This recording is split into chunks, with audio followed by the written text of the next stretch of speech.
You are on. So this morning I'm going to give you an informative speech on the Veterans Honor Flight Program. Back in 1994, I was a young warrant officer in Germany, and I had the opportunity of going to Normandy, France, to pay my respects to my fellow service members from World War II. According to the Department of Veterans Affairs, there were 16 million service members during World War II. Of those, 290,000 died in battle.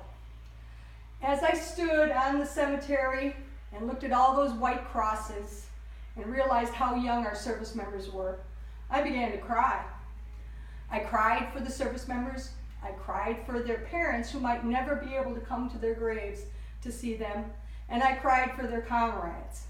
So, wanting to always keep them close to my heart, I decided that Christmas I would do a Christmas postcard to my family with these images and tell them a little bit of the story of the service members who died on the beach of Normandy. And I've also started the Veterans Honor Flight Program as a guardian. The website for the Veterans Honor Flight Program is www.honorflight.org in case any of you are interested.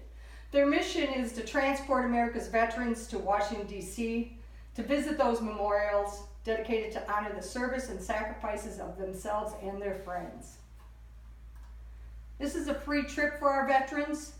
As of 2005, when it first started, they have 180,000 service members that have come to the memorials. In 2016, there were 20,000 that visited, and there's 27,000 on the waiting list. I'm going to inform you about the eligibility requirements, how the states run these programs, and the specific day of the event. The eligibility is the World War II, Korean, Vietnam, and any of our terminally ill service members from any wars. We take anybody, regardless if they have oxygens, wheelchairs, walkers. We make it accommodating for all of them. Although the eligibility is the same across the nation, the national program has delegated it down to the states. So far, there's 46 states that are involved, and within those states, there's 131 hubs, or regional hubs as they call them. These regional hubs get the freedom of naming their hub. So for instance, Wisconsin has the Stars and Stripes hub. Here in Virginia, they have Top of Virginia, and they have the Historic Triangle hub. The veterans also get assigned a guardian, like I was a guardian. The guardians cannot be the spouses, because in a lot of cases, the spouses are the same ages as the guardians. Some of them are in poorer health condition than the guardians. So the spouses cannot be the guardians. The volunteers that volunteer for a guardian have to pay their own way, and they have to go through the safety program that whatever hub has. So for instance, Wisconsin's safety program would include more as far as ice and snow and getting wheelchairs through ice and snow in comparison to Florida.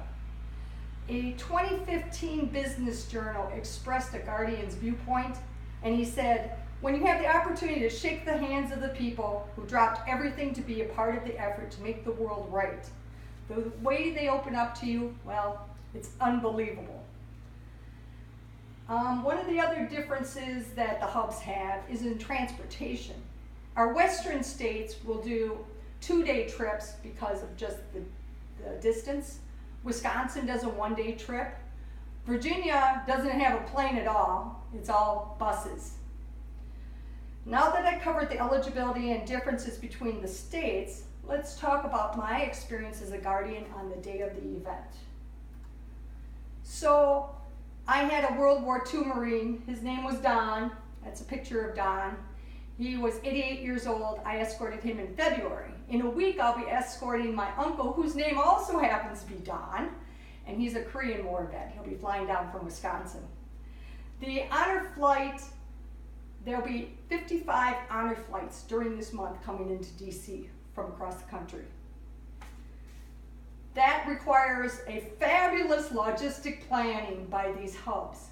They have to arrange the dates, they take care of donations, they make sure that they have someone in charge on any of these flights or on the buses. They have a medical attendant who knows inside out any of the veterans' limitations. They have to plan all the food and the water for the day. Each hub has their own colors, so their jackets are specific colors so they can see their veterans at the memorials.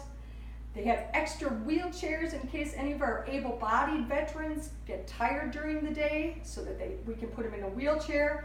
And of course they have to coordinate with all the other hubs that are flying in because otherwise there might be too much congestion at any one of the monuments. The monuments that they see varies from hub to hub. Every hub can decide based upon how much time they have, but it's basically the World War II, the Korean, the Vietnam.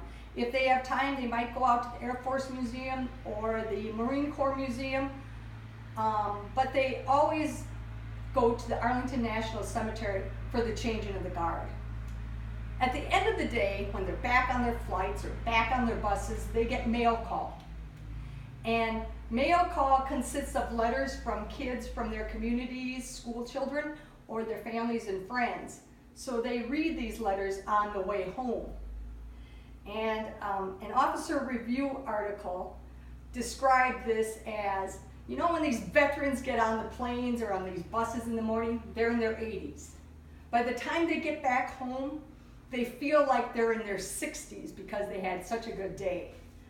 The logistics leading up and including the day of the event are key to making these veterans feel special and young. This picture also shows the Boy Scouts on the left giving hand salutes to our veterans as they were walking up to the Marine Corps Museum.